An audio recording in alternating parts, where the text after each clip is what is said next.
After Takechika and the Choshu domain had humbled the US Navy, the Satsuma domain was also eager to prove themselves to the emperor. The United Kingdom was currently demanding that the Satsuma pay a 100,000 pound indemnity as an apology for the murder of an English merchant at the hands of Satsuma soldiers the year prior. On the 15th of August in 1863, however, 7 warships of the Royal Navy were sent to the coast of Kagoshima. The 3 Satsuma steamships were sunk, and the British warships bombarded the coastline, destroying 500 homes. Luckily, only 5 Japanese people lost their lives, whilst the Satsuma coastal battery scored 20 kills on the British. After the bombardment ended on the 17th, the Satsuma managed to negotiate with the British to only pay 25,000 pounds. They paid with money they borrowed from the Tokugawa Shogunate, of which they had never paid back. Several months pass, and it is now 1864. In May, a rebellion in the name of Sonyo Joy was sparked in the Mito domain.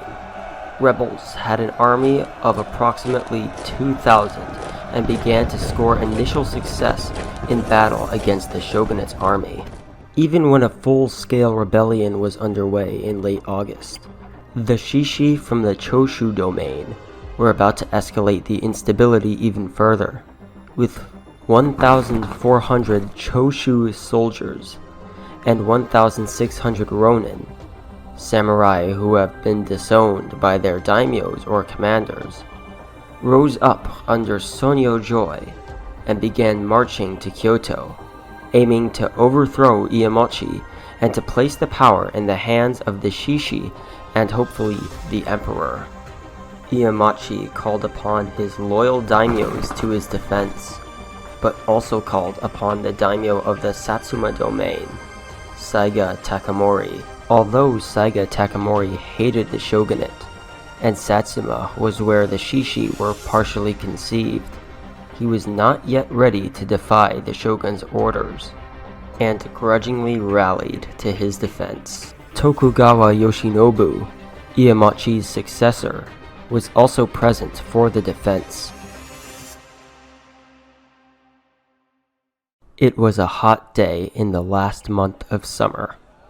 The rebels' target was a heavily guarded complex that made up the Tokyo Palace. The dense urban environment offered them little options in terms of planning their attack, so they settled on rushing the Hamaguri Gate, as it was wide enough for large numbers of troops to enter once opened, and it was relatively close to the Imperial Palace itself. Armed with katanas, yari spears, and outdated matchlock rifles, the rebels pushed up the streets to quickly seize the gates, but the Satsuma and Shogunate's troops were already at the defense, and in greater numbers. Chaotic fighting erupted around the gates, but it was clear the Choshu and Ronin rebels were losing. As a diversion, they attempted to start a fire in nearby buildings. The fire quickly spread wildly out of control, threatening to engulf the entire city. Even the residence of one of the rebels' fellow Choshu officials was burnt down. The rebels fought well, but the defenders fought even better, and soon the rebels were dispersed in defeat, and order was eventually restored. 400 rebels were killed or wounded, with only 60 casualties on the side of the defenders. Also, 28,000 houses were burnt down in the fire.